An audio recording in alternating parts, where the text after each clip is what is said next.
Boa Ok, tarde. à vontade. Boa tarde, meu nome é Ian Ferreira da Silva, sou doutorando em Engenharia Elétrica, estou orientando do professor João Viana da Fonseca Neto e do professor Raimundo Silvério Freire. O título do meu trabalho consiste na detecção e rastreamento do vazamento de óleo combustível e derivados de petróleo em ambiente aquático, baseado em programação dinâmica adaptativa e aprendizado de máquina e rede de sensores sem fio. Vamos lá. Aí eu vou fazer uma breve introdução.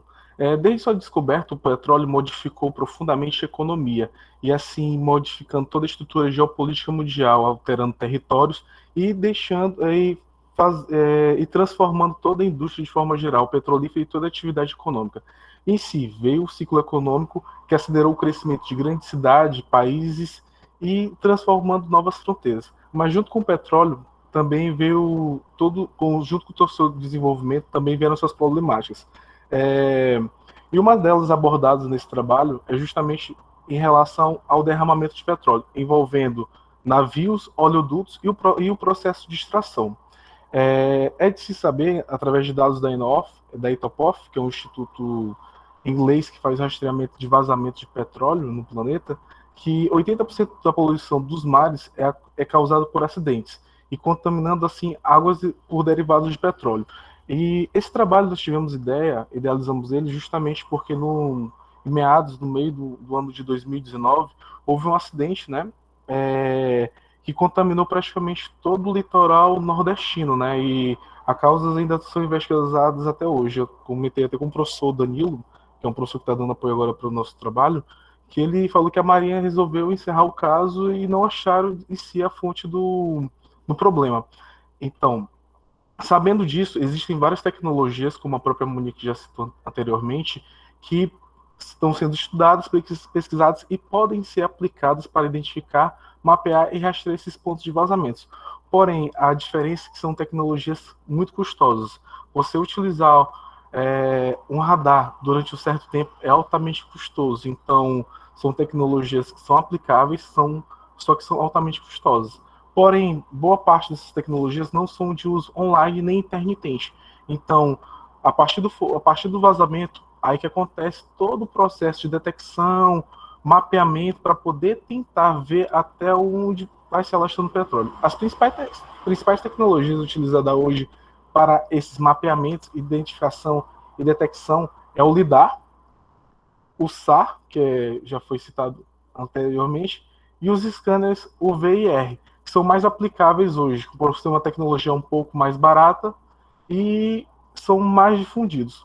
Pensando nessa problemática, nessa toda situação custosa e em relação a toda essa problemática gerada pelos vazamentos de óleo de combustíveis, principalmente próximos às faixas litorâneas, nosso trabalho tem como objetivo desenvolver um estimador de estados baseado em programação dinâmica adaptativa, junto com um sistema inteligente e uma WSN, capaz de realizar o monitoramento, o mapeamento, a detecção e o rastreamento, e a localização dessas falhas de vazamento de petróleo ao longo do ambiente costeiro. Os objetivos específicos são mapear o derramamento de petróleo, combustível, detectar todo o vazamento naquele ambiente, desenvolver métodos de algoritmos baseados em programação dinâmica adaptativa e aprendizado de máquinas para realizar a detecção, rastreamento e mapeamento de manchas presentes de óleo combustível em ambiente aquático e desenvolver um modelo de uma rede de sensores sem fio com nós dinâmicos e fixos seja capaz de realizar essa instrumentalização, essa observação, esse mapeamento em relação ao ambiente em si. A nossa metodologia é dividida em 5 blocos. O primeiro bloco, que é o timeline, o estado da arte. Hoje nós pegamos as principais obras, os principais desenvolvimentos em relação ao nosso estudo, tanto envolvendo a parte de hardware, que é justamente a parte dos sensores, quanto a parte do software a ser desenvolvido, a parte da inteligência computacional, a inteligência artificial por trás de todo o arcabouço que será desenvolvido. O referencial teórico, que é justamente a parte onde será elaborado a parte matemática, e as melhores ferramentas para a solução do problema. E a terceira etapa, que é a caracterização do problema. Hoje nós vamos ver toda a estrutura matemática do problema a ser desenvolvido, toda, além da caracterização do problema, nós vamos ver os pós e contras e quais metodologias existem para ser desenvolvidas. desenvolvidos e comparados. A quarta etapa nada mais é do que a etapa 1, 2 e 3 sendo consolidada, é o desenvolvimento da metodologia abordada. É justamente toda a contemplação do trabalho, o desenvolvimento em si do trabalho, e a quinta é a avaliação, é justamente quando nós pegamos todos os dados, botamos as provas, comparamos com tecnologias ou métodos de existência, assim podendo comparar e tendo a comprovação. Bom, a nossa metodologia, a figura 6, mostra a arquitetura do sistema de detecção, onde no primeiro bloco nós temos o gerador de sinais e o estimador, que os dados são emitidos pelo, que eu vou mostrar mais lá na frente, que é justamente os nó de sensores presentes na água e no mar, que nós temos os sinais de medições dos sensores de imagem, e o segundo bloco, que é o bloco responsável pelo rastreamento. Então, nossa problemática, nós trabalhamos em cima justamente da detecção, que nós trabalhamos com o hardware do sistema dinâmico, e o rastreamento. E o segundo ponto é a abordagem, a tecnologia de solução para o problema de rastreamento e detecção em ambiente aquático. E nós vamos utilizar programação dinâmica adaptativa, aprendizado de máquina e redes de sensores sem fio em si. Como já foi abordado anteriormente por minha colega Monique, nossa rede de sensores é composta por dois tipos de nós de sensores: os nós dinâmicos e os nós fixos. Os nós fixos são os nós que vão ficar presentes na água, da qual tem um aparato de sensores por contato que ficam sobre a lâmina d'água, para justamente para nós podermos ter uma melhor detecção em relação ao composto. Dentro desse aparato de nós teremos sensor de oxigenação da água, sensor de turbidez, sensores de temperatura e outros sensores que nós podemos acoplar. E a primeira estratégia é justamente o nó dinâmico. O nó dinâmico é um nó que faz maior cobertura do ambiente, da qual faz a captura de imagem, que ele não se restringe a apenas um quadrante. Ele pode cobrir uma maior área. Porém, já como ele pode cobrir uma maior área, ele pode justamente fazer a parte de, entre aspas, do rastreamento em si. Aqui nós podemos ver que a figura 6 está dividida em dois tipos, como já citei, que a primeira parte, o primeiro nó, é justamente o nó dinâmico, que pode cobrir, realiza com maior precisão o registro de determinado quadrante, captura o maior número de imagens, podendo assim abranger desde pequenos espaços até grandes espaços. E o segundo nó é um nó estático que fica presente na água, onde nós vamos ter sensores de oxigenação da água, pH, temperatura, turbidez e infravermelho. Por que o uso de infravermelho?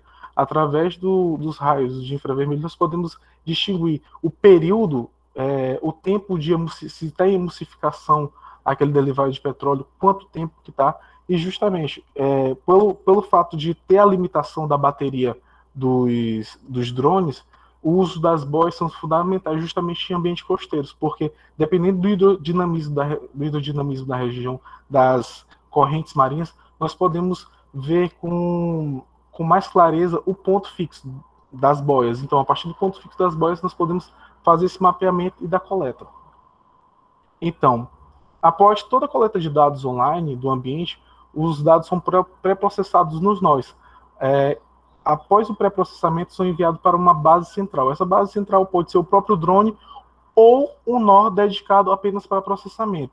Lá, através de uma rede neuronal artificial, juntamente com um algoritmo de programação dinâmica adaptativa, será realizado a detecção e rastreamento, através de fusão de dados e assim realizando a classificação.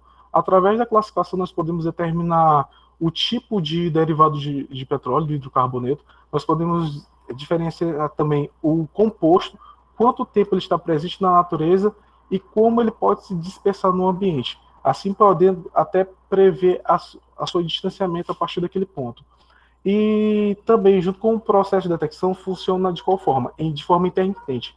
Assim como o rastreamento, uma vez que as correntes marinhas, o hidrodinamismo variam com o tempo, pode ser que levem dias para se dissipar. Assim, pode facilitar nosso rastreamento ou também pode se dissipar a questão de horas. Como nós temos por exemplo, na região do Maranhão, nós temos um fluxo de maré bem alta, pode ser que se dissipe em relação a de forma rápida. Então, justamente as redes neuronais, junto com as estruturas inteligentes, podem nos auxiliar nesse mapeamento e nesse rastreamento. Então, os resultados esperados. É uma rede de sensores sem fio capaz de realizar a detecção dos derivados de petróleo e ambiente aquático, desenvolvimento de um estimador observador de estados baseado em programação dinâmica adaptativa e o desenvolvimento de um sistema inteligente que seja capaz de detectar e rastrear derivados de petróleo presentes na água. As etapas das atividades: etapa 1, que foi a revisão bibliográfica; segunda, análise dos dados requisitos justamente ao levantamento em relação aos sensores e as técnicas em si que nós podemos utilizar. A terceira etapa é a associação às abordagens, justamente o desenvolvimento da parte inteligente, que é o aprendizado de o reforço profundo, a ADP, que é a parte de programação dinâmica adaptativa, que nós vamos utilizar a parte de observador de estados baseada em data drives, justamente para realizar o rastreamento. A definição dos requisitos para unir as demais técnicas para começar o desenvolvimento do observador de estados. No momento, nós nos encontramos na quinta etapa, justamente na montagem e desenvolvimento do nó para detecção, e os estudos e desenvolvimentos para frente vão ser avançados de acordo com a etapa do desenvolvimento da pesquisa. Aqui são os restos dos desenvolvimentos das etapas, até chegar na defesa da tese.